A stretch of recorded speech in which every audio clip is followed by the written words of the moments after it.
It's staring at you, and you're staring at it. A giant eye that seems to be pulling you into an abyss. You're hovering over it in your space copter.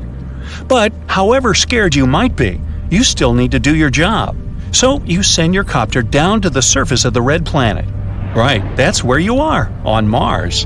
But first things first, you take a moment to remember everything you know about the fourth planet from the Sun. It's the last of the inner planets. Those are the planets that lie within the asteroid belt. They're also called terrestrial, since they're made up of rocks and metals. The atmosphere of Mars is much thinner than Earth's. It contains 95% carbon dioxide and a mere 1% of oxygen. In other words, don't even think about pulling off your helmet. Anyway, there's no time to waste. You land on the surface of the planet and find yourself in a brownish-red world. That's a good thing you're wearing a spacesuit. This place is freezing cold. The thermometer sewn into the sleeve of your suit shows minus 80 degrees Fahrenheit. Time to take your first step on the Martian surface. The planet looks quite colorful, and the hue of a particular area depends on the minerals that make up the soil.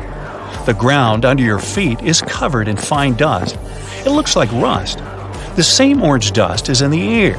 Good thing you have your own supply of oxygen and don't need to breathe Martian air.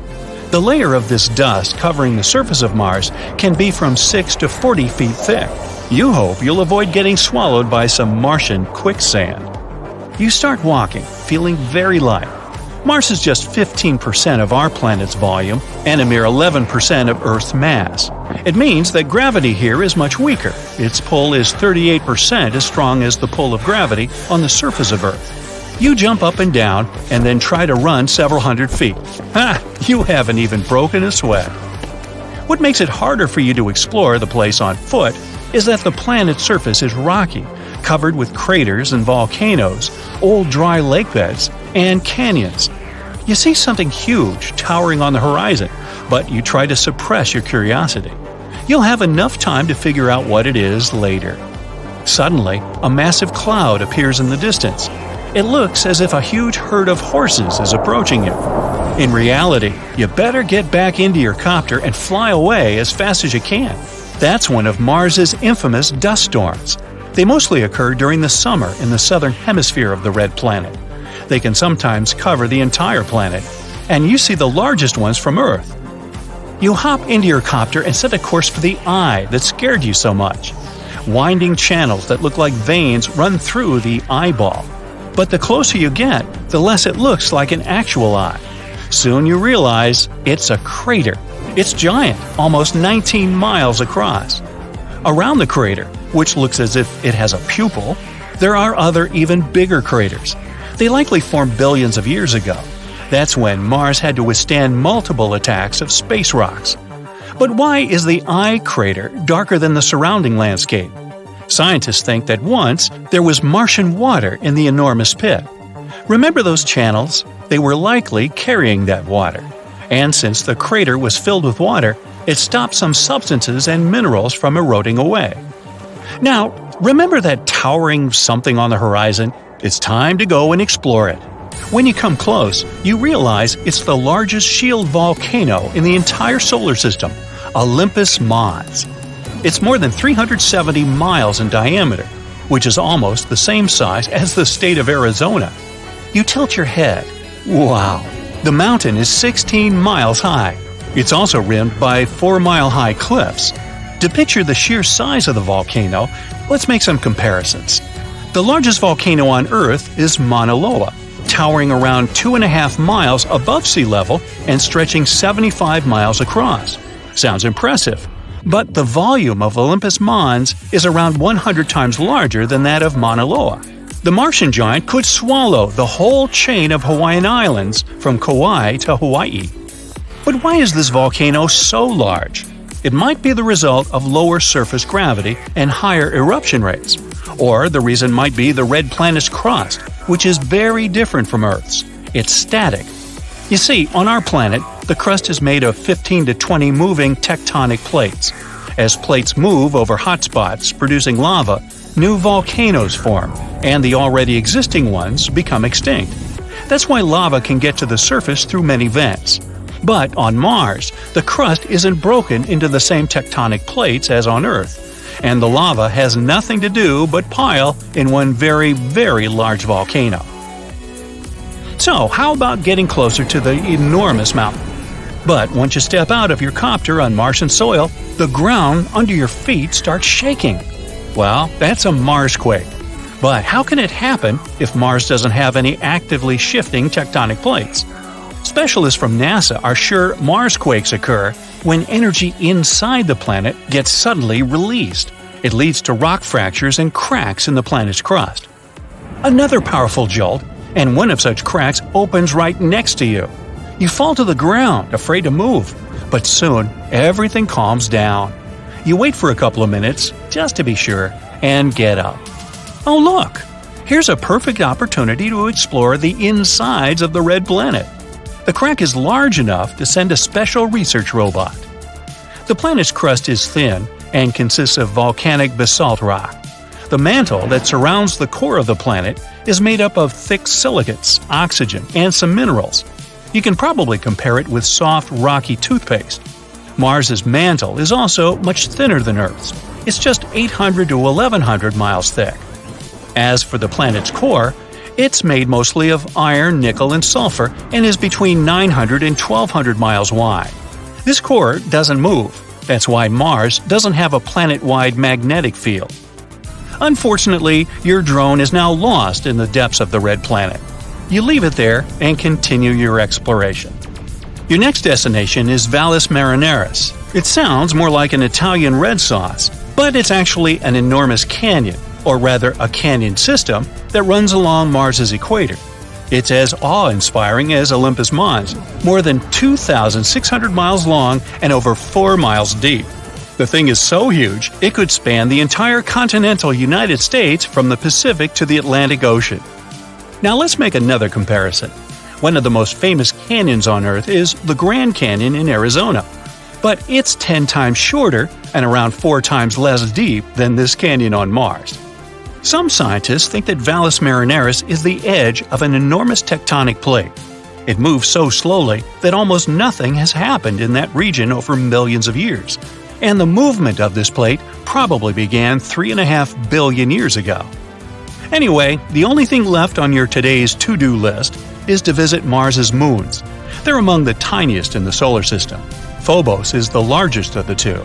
It orbits a mere 3,700 miles above the surface of Mars. There's no other known moon that travels closer to its mother planet. It whips around the red planet 3 times a day, while the second moon, Deimos, needs 30 hours to complete one orbit. Phobos is getting closer and closer to Mars, about 6 feet each 100 years. Within the next 50 million years, it'll either crash into the planet or break apart and form a ring. Happy but tired, you return to your spaceship. Tomorrow, you'll continue exploring the magnificent red planet, and who knows what discoveries are awaiting you. Imagine working 7 days a week on a large-scale construction site. You, along with thousands of others, carry millions of stone blocks and put them on top of each other according to a complex system. You work without modern construction equipment. You have no air conditioning or constant access to water. It's so hot outside that you can fry eggs on the road. You've been building the pyramid for decades, and now, when it's finally done, you enjoy the result of the colossal work of thousands of people. You're looking at a giant cultural monument of global value that will freeze in time and amaze people for tens of thousands of years. A few thousand years have passed. People in the 21st century see the pyramids and are like, "Wow, I can't believe humans have built this." Yeah, the people who built the pyramids wouldn't have appreciated such a theory. But actually, there are reasons to believe that people built it using some fantastic technology. From the outside, it seems the Great Pyramids are just big triangles of stone. People just put some heavy blocks on top of each other, and that's it. In fact, the design seems too perfect to be true. The pyramid consists of more than 2 million blocks. They lay so close to each other and are so even that you couldn't squeeze even a thin sheet of paper between them. Scientists still can't figure out the exact technology for building the Egyptian pyramids. One of the biggest and most famous is the Great Pyramid of Giza. This huge construction, well known all over the world, has one big secret. There should be a capstone on top of the pyramid. It's a triangular-shaped stone block, a small pyramid on top of a huge one. It's also called a pyramidion. The builders of ancient Egypt made it out of granite and limestone and covered it with gold. No records or old drawings prove that there was a pyramidion at the top of the Great Pyramid of Giza. But there's another ancient Egyptian structure with such a triangle, the Red Pyramid. It was built before the Great One, and its capstone has survived to this day. Archaeologists have found and reconstructed it. But where could the capstone of the Great Pyramid be? It's a mystery that still has no answer. Some are sure that some thieves have stolen it from the top. Maybe they just climbed up and pushed the pyramidion down. It makes perfect sense. The capstone was probably the most valuable element of the pyramid. Many scientists and archaeologists still don't know its exact purpose. Some believe that this peak covered with gold glorified the pharaohs. The capstone reflected moonlight at night and illuminated the entire space around it. During the day, the capstone reflected sunlight with its shiny surface. You could have noticed it from afar. The top of the pyramid was a kind of guiding star for lost travelers. All other stone blocks of the pyramid consist of limestone. People polished them to make them look shiny. In the past, they were even glowing and reflected light. You could see glowing pyramids from space, although they looked like tiny lights. Over thousands of years, winds, sandstorms, and rains have changed the pyramid's appearance. If people had taken care of them all this time, they would have looked like something out of science fiction movies, or the pyramids from Las Vegas. But unfortunately, we will never see their original appearance. Some archaeologists and scientists believe that the capstone could absorb the sun's energy and distribute it evenly throughout the pyramid. No one knows precisely why the Egyptians needed this technology. There's a theory the pyramids are ancient energy systems. The pharaohs applied this energy to use some unique technologies that were more advanced than all the achievements of the 21st century. And the triangular shape of the pyramids was ideal for boosting this electromagnetic energy. In theory, solar radiation, or electromagnetic forces, accumulated at the top of the pyramid, filled the inner rooms, and then went down the walls to the base. Any surface distortion could prevent the flow from spreading, so they had to create a perfectly smooth surface. That's why they installed the blocks so that nobody could squeeze a needle or razor blade between them. Many people believe in this theory because they built the pyramids from limestone. This material can hold energy inside itself. In the inner part, they created granite deposits to cause air ionization, that is, to create an electric charge. They also dug channels under the pyramid for water to transmit electricity. And at the top, they put a gold capstone, the best conductor of electricity. So, this is how you get a great power generator. Different cultures used similar technologies to create electricity all over the world. But these are all theories. If it had been working, humanity would have used these technologies today. There are mentions of the metal industry, chemistry, engineering, physics, mathematics, and astronomy in some ancient records. Most scientists don't believe in all these things. We know the detailed stages of the technology's development in different cultures. In the 21st century, scientists, historians, and anthropologists can track the evolution of all modern devices. If people had created some technological inventions in ancient times, the history of the world would have looked different. Perhaps all the achievements of antiquity could have been wiped off the face of the earth by global cataclysms, and it can happen to us. Just imagine how people would dig up a laptop in 5,000 years.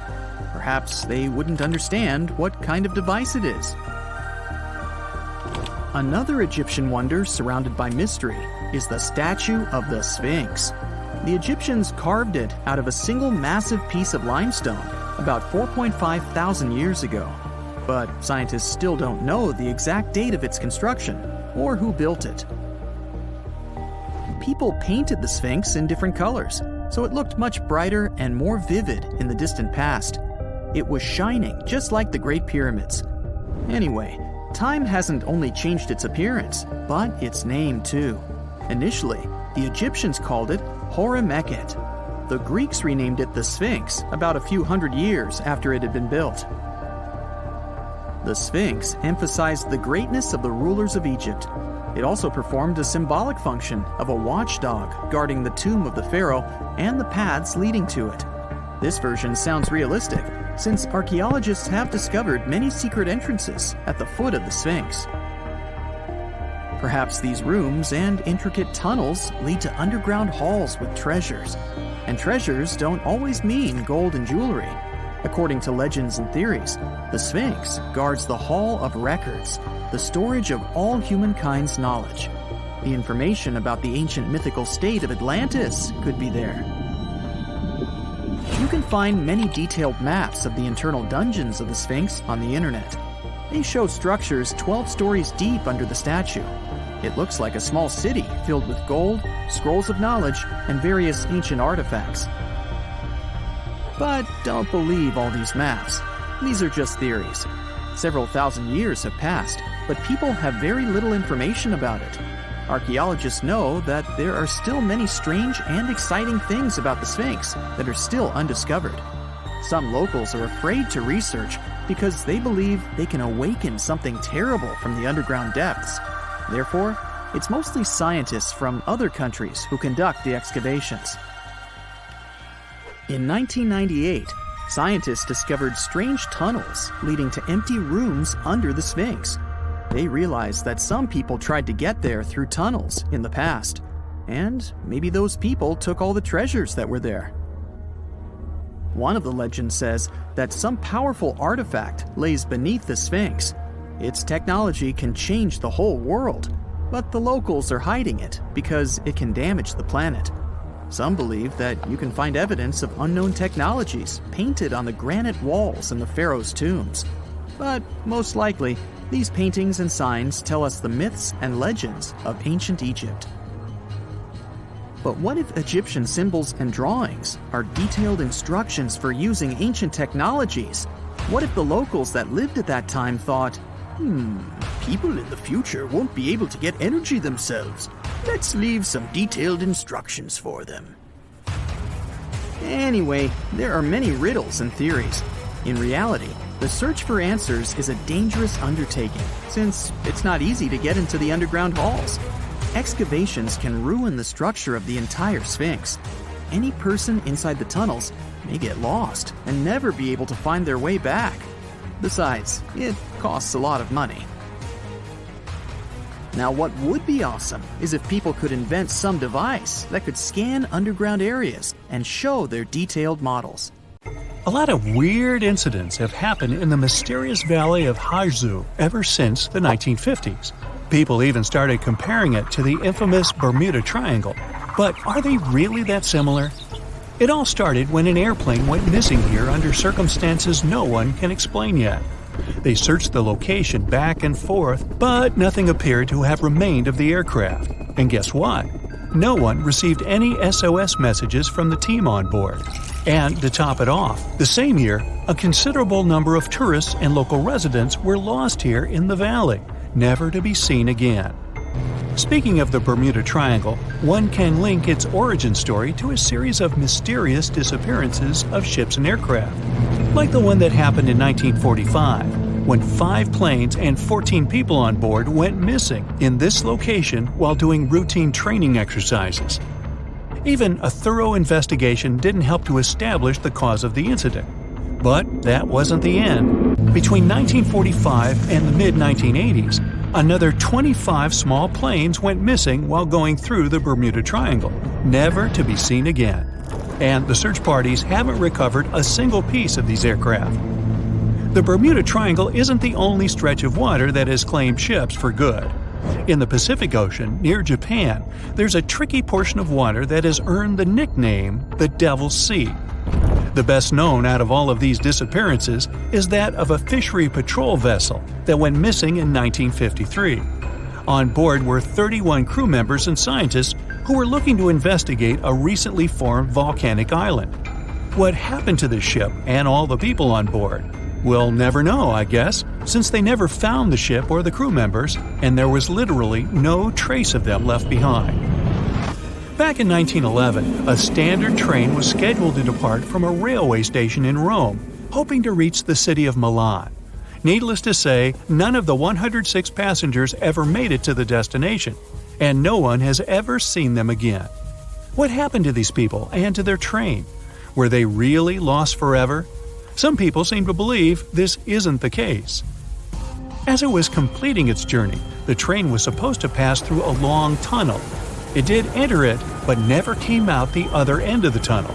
Nothing was left of the train, and it seemed like it literally just vanished into thin air.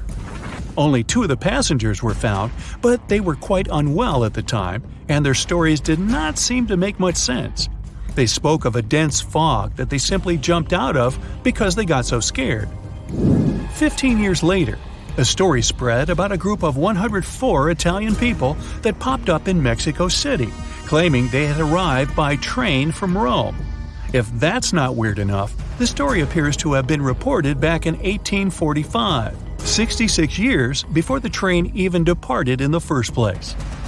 Of course, nobody at the time actually took these people seriously, but you can't help but wonder, did they actually time travel via the Roman tunnel, or is it just another urban myth? What do you think? The Lost Colony is the story of a strange phenomenon that happened back in the late 1500s. A group of people from England had moved into a colony on Roanoke Island off the coast of present-day North Carolina. But they soon realized they didn't have enough supplies. To fix this, the colony's governor decided to head back to England to get some. He didn't manage to come back for another 3 years. When he finally did, he was astonished at what was left behind. Nothing. The entire population of the colony was gone. The only reminder of what had been there was a single word carved into a tree. To this day, nobody knows what might have happened to these people or what the carved word means. A lighthouse without an operator? You might think that can't possibly be true, but hear me out. Located in the northwestern part of Scotland are the Flannan Isles. There's nothing fancy about them since they're nothing more than a bunch of rocks and grass. But there is a famous lighthouse here hiding a dark secret. In 1900, all 3 of the lighthouse's keepers mysteriously disappeared, never to be seen again. Ever since, the islands have been completely abandoned. The lighthouse became one of those with an automated system in the 1970s. No list of places where things go missing could be complete without this mysterious forest located in Transylvania, a region in Romania. And no, it has nothing to do with the famous Count Dracula, if that's what you're thinking. It's called the Hoya Forest, and it's a place that has seen quite its share of unusual phenomena. Not only do people go missing here, but others have experienced all sorts of weird noises, from female voices to whispers. Some people claim to have time traveled between the spooky trees of the Hoya Forest. They say they had literally skipped a few hours before they went back. The Yellowhead Highway is a stretch of road located in British Columbia, Canada. One section of the road has received a lot of attention throughout the years, starting with the 1960s because of some mysterious disappearances. These events have earned it the nickname Highway of Tears. There is no reasonable explanation as to why people keep going missing here. What is more striking is that most of these people were young women. This triangular area that stretches above the desert and the Sierra Nevada mountains in the state of Nevada received quite a bit of attention because of a disappearance that happened back in 2007. A record-setting sailor, aviator, and adventurer named Steve Fawcett flew here in a small plane and then disappeared. They searched for Fawcett intensively for months, but didn't find any traces of him or the aircraft. 1 year later, the mystery of Fawcett's fate was finally solved when a hiker came across his ID cards, and later a search party found the plane's wreckage. It's one of the most visited natural resorts in the world, but Yosemite National Park carries some dark secrets of its own. Despite its beauty and abundance of wildlife, a total of 45 people went missing right here in this location. No one knows what happened to them. Hey, maybe we should ask the local bears. They might know something. There are even stories of people that disappeared from one region of the park only to pop up in a completely different location. This hasn't stopped over 3 million people that visit the park each year from wandering around this location, though. Whenever a ship happens to sink, you'd expect to at least find pieces of it on the bottom of the sea, right?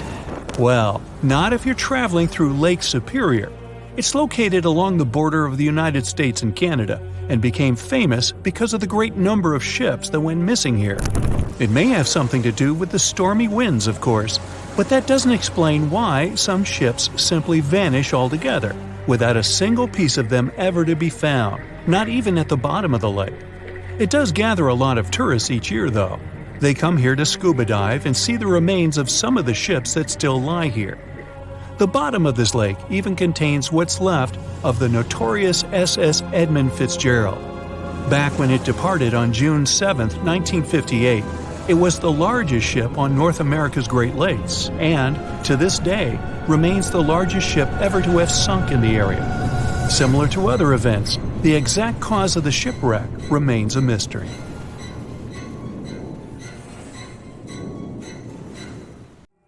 The LaLaurie Mansion, located in the French Quarter of New Orleans, has a grim reputation. Its former owner, Madame Delphine McCarthy LaLaurie, was a wealthy socialite in the early 19th century. The urban legend says that she treated her workers very badly. One night on April 10, 1834, Madame LaLaurie's house began to burn. Madame and her family managed to escape, but she abandoned her workers. They were locked inside the house.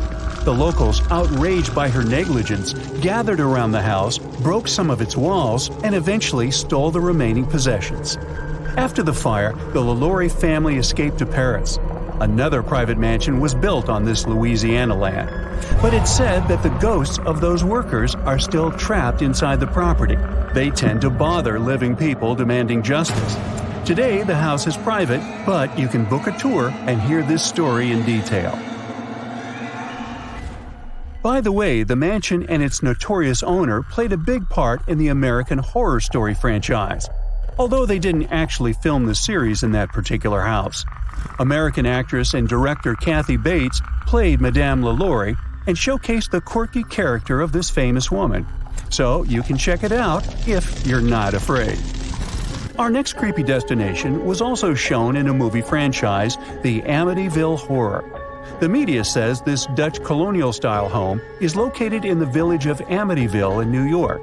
George and Kathy Lutz bought this property in 1975 for $80,000. The low price was due to the tragedy that happened in the house 1 year before. One night, a young man named Ronnie DeFeo, who lived in the house, took the lives of all his family members. The Lutz family began to notice strange activities in the house, such as phantom odors, unreasonably low temperatures, and loud sounds of unknown origin. According to the Lutz family, one day they called a preacher to clear the grim vibes, but he felt very bad during the ritual and his hand started bleeding. The Lutzes fled the house in a rush. Their spooky story inspired the Amityville Horror, a book written by American author Jay Anson and several successful horror movies. Although the house was reconstructed, it still exists. However, its address has been changed to confuse the trail and prevent crowds of tourists from gathering around it. Do you recognize this seemingly cute house in Harrisville, Rhode Island? It's known as one of the most haunted houses in America. The property earned its notorious reputation after multiple people lost their lives in this house over the years. In 1970, the Perrons family began to live here, and according to the legend, an invisible being lived along with them. At first, the entity was playful, but then it started getting more sinister. The family members experienced physical attacks and unexplainable illnesses. They invited the famous mystery hunters, Ed and Lorraine Warren, to research this case, which later inspired a book and the movie The Conjuring, released in 2013. In 2019, the property was purchased by the Heisens family, who also investigated mysteries. They reported some weird stuff going on in the house too, and eventually developed a successful business on haunted tourism. They sold the property for nearly $1.5 million in 2022. Let's move on to Tennessee. The urban legend tells a creepy story that started in 1804. John Bell and his family moved to this peaceful-looking farm in North Carolina. At first, everything went well, but 13 years later, the family began to experience bone-chilling events. At first, they started seeing weird animal-like shadows around the farm. Soon, these mysterious guests began to whisper and eventually talk out loud. Some mysterious entity began to wake up the family at night with loud noises and attacks. It particularly bothered their young daughter, Betsy Bell. Invisible hands grabbed Betsy by the hair and hit her body. When she grew up and was about to get married, the entity did everything to break the engagement, saying that Betsy wouldn't be happy with her groom. Rumors about these scary events spread throughout the village, and the locals began to visit the farm, hoping to see it for themselves. They called the entity Bell Witch. Many years have passed, but the locals still believe that the phantom of the evil witch lives in these places and hides in a cave near the farm. Ohio is one of the most notoriously haunted states in the USA. One of its legendary spots is the Mansfield Reformatory, a former prison that supposedly hosts the country's most creepy entities. The prison is nearly 130 years old. It was closed in 1990 and soon gained fame, especially after becoming the filming location for The Shawshank Redemption. And since we're passing through Ohio, let's take a look at another spooky place. The Chippewa Lake Amusement Park used to attract many guests with its various rides, roller coasters, and iconic Ferris wheel. But in the 1970s, 100 years after opening, the park was forced to close. It happened due to poor maintenance and low attendance. The park has gone through multiple fires, so today it looks like a bunch of creepy ruins overgrown with shrubs and rust. Mark Twain had been living in this charismatic house in Hartford, Connecticut for about 17 years. In this period, he wrote both The Adventures of Tom Sawyer and The Adventures of Huckleberry Finn. Today, this property serves as a museum that showcases the author's life. But it's also known for some mysterious phenomena. Multiple visitors reported hearing odd noises and seeing a phantom of a woman in white. The most haunted part of the house is the billiard room. Twain used to chill there a lot during his stay, and today, some visitors claim they can smell tobacco smoke as they pass through. Now, Pennsylvania has lots of terrifying tales to offer. Despite its chic appearance, this fancy mansion has been empty for a while now. Its owner, Peter Widener, finished the construction after losing his beloved wife, Hannah, during a tragic yacht trip. It happened at the end of the 19th century, and eventually, Widener lost multiple relatives in this house. He was wealthy enough to invest in the Titanic construction. Perhaps he was fascinated by the idea of an unsinkable ship. But unfortunately, both Peter's oldest son and grandson lost their lives when the Titanic sank. Eventually, the mansion was abandoned. But it's said that the phantoms of the Widener family are still there. And speaking of the Titanic, Molly Brown was one of the survivors. She got famous for rowing a lifeboat for about 7 hours before reaching a safe place. But Molly's own mansion in Denver gained a spooky reputation. She owned the haunted property together with her husband, who ran a mining business. Over the years, multiple people reported seeing phantoms of cats and human figures running down the staircase of the house. The witnesses of such visions insist that something spooky is definitely going on behind these walls. Today, the mansion operates as a museum, so you can go and see it for yourself. And how about meeting a creepy phantom while doing some casual shopping in Soho? The urban legend dates back to 1799. A young lady, Gulielma Elmore Sands, tried to escape with her lover, Levi Weeks. They were tenants in the same boarding house. Around 2 weeks later, her body was found at the bottom of a well in the building that today hosts a large retail store, COS. After the horrifying discovery, the police arrested Levi. Although he was acquitted, Sand's phantom is said to haunt the building as a warning to other ladies. The creepiest thing is that the well is still there and shoppers can see it in the basement at the back of the men's department. Now brace yourself and welcome to the famous haunted toy store in Sunnyvale, California. The legend says that the land under the property used to be a plantation owned by Martin Murphy. He hired a preacher, Johnny Johnson, who fell in love with Murphy's daughter, Elizabeth. But she got engaged to a lawyer. Johnny's heart was broken, and he lost his life in an accident while chopping wood. Today, Johnny's phantom reportedly wanders around the Toys R Us store, still chasing his beloved Elizabeth. Customers and employees report seeing objects moving on their own, hearing mysterious footsteps, and even Johnny's whispers over the intercom system. Ooh. New York City's Herald Square Hotel. Maid with a cart of clean linen is walking along the corridor on the 5th floor and making the bed in each room. She cleaned rooms 550, 551, and 553.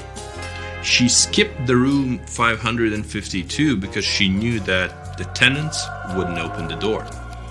Strange woman had been living there for more than 20 years.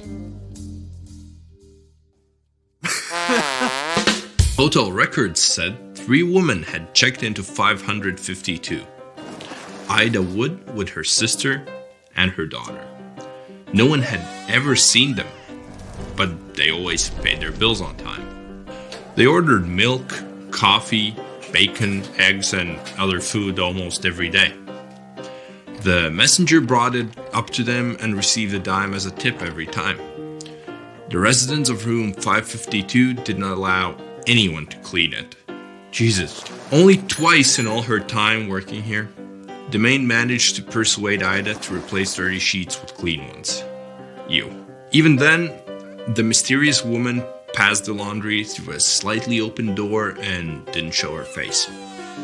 And then, one day, everything changed. In the spring of 1931, at 4 p.m., the door opened.